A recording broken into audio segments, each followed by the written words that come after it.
Thank you very, very much. And thank you, Assemblyman, for a much too generous introduction. I think I really should be applauding all of you. There is not a more important organization around considering what you are trying to do for each other, for our state, and for our world. Tom Friedman has taught us that the world is flat, meaning all parts of the world are interdependent on one another. What happens in small corners of the world will influence in our lives. We live in one of the most diverse states in this country. We're in a country now that, unlike other countries, isn't largely dominated by one ethnic group, but so many groups. And our future is not based on on individual groups. It's dependent on what we believe and our beliefs together and how we weave together a life that is important to one another. We're like a tapestry. You know, each of us may be a very individually, wonderfully colored thread, but you don't see the beauty of the whole until we all weave those threads together and form the kind of tapestry this country can be and should be if the kind of ideals that you are all talking about this evening come to be. I thought I'd just tell you one brief story, because it came to mind, actually. I hadn't thought of it for years when I was driving here tonight. Happened when I was governor.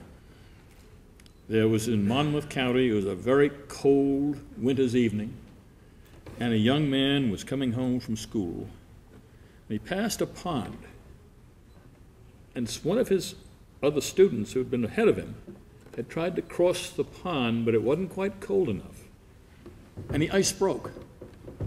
And that young man went into the water, and he saw this young man struggling in the water. He didn't think 1 second, but he raced across the field, went into the pond.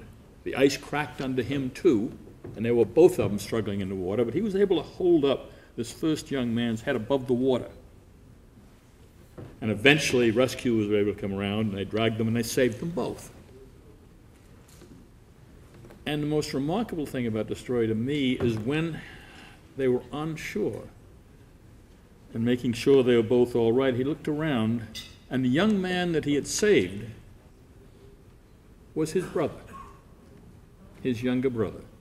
You see, he hadn't known that when he dived into the water, broke that ice, risked his own life. He hadn't had any idea. All he knew was a fellow human being in trouble. And in fact, he had saved his brother. Now, I tell you that story because that is honestly, in this world we live in, the attitude we all have to have. We all have to be brothers. We all have to be sisters.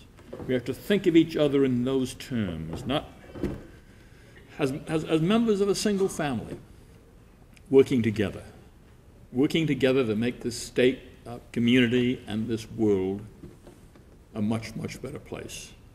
That's what you're doing tonight. You could have been any number of places tonight, but you came here to celebrate the ideas of this wonderful organization. I'm honored to be honored with this group of people. It's a remarkably distinguished group of people, and I'm honored to be part of it tonight. I thank you for that very, very sincerely. You are a wonderful group. These young people are our future, and I congratulate them again. And for everything you're doing and everything you're going to do, I'll end with the words of one of my favorite poets, Pablo Neruda, great Chilean poet. I come to pound on your heart with love.